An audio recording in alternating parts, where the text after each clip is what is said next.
cómo comienzan las historias en español y luego cuáles son las palabras que vamos usando para ir narrando los hechos. Pues eso lo vamos a aprender en esta clase de español especial de Español con María.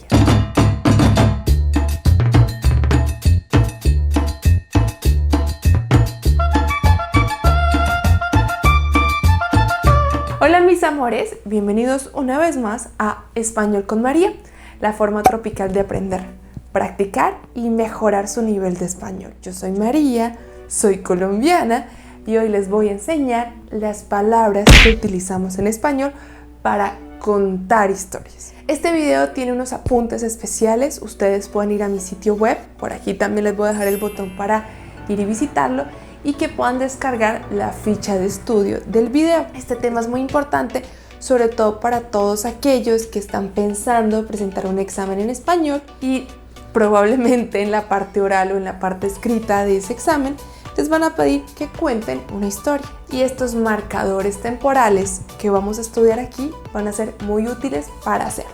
¿Cómo suelen comenzar las historias en español? Las historias fantásticas, las leyendas, los mitos, esas historias que han pasado de generación en generación, suelen empezar con érase una vez, había una vez, cuentan los abuelos, dice la leyenda que...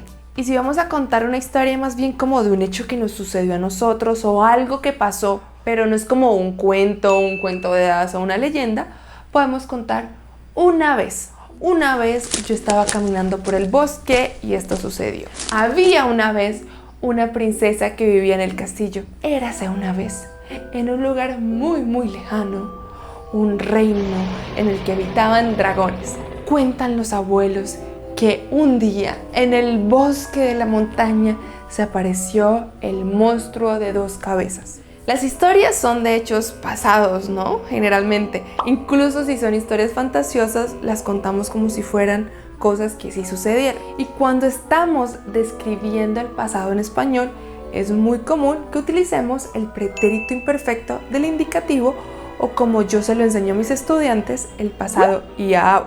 En la ciudad habitaban tantas personas, la ciudad tenía tantos habitantes, el clima era especial, en la playa encontrabas tales cosas.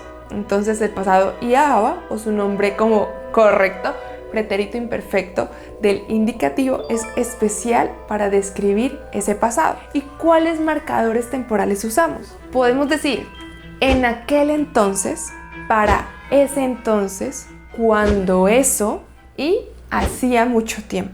Vamos a ir con la historia hasta ahí. Cuentan los abuelos que Bucaramanga era un pueblo indígena. Hace 400 años se fundó la ciudad. En aquel entonces, la ciudad no era una ciudad, sino una parroquia. Y la parte fuerte o grande de habitantes vivía en Girón, lo que hoy en día se conoce como Girón, mientras que Bucaramanga era una parroquia donde había unas casitas de indígenas. Para entonces, el poder político en la región se concentraba en Girón y no en Bucaramanga. En una historia pueden aparecer situaciones que suceden de repente, que no las estábamos esperando. Y esas situaciones van muy bien con la combinación de pretérito imperfecto y el pasado simple. Por ejemplo, yo estaba dando la clase de español cuando sonó la alarma. La acción que era larga o la que fue interrumpida por otra va en pretérito imperfecto. Yo estaba dando clase de español. Y la acción que interrumpe la otra acción o que sucede en medio de un periodo largo va en pasado simple, cuando sonó la alarma. ¿Listo? ¿Cómo contamos o cómo expresamos esas acciones que suceden de repente? Podemos decir de repente, de pronto, de un momento a otro, de la nada. Por ejemplo, había una vez una niña muy linda que caminaba por el bosque todos los días. Una vez ella fue a llevarle unas galletitas a su abuela y tomó el camino por el bosque y caminaba como lo hacía normalmente. Pero esa vez escuchó un ruido muy raro.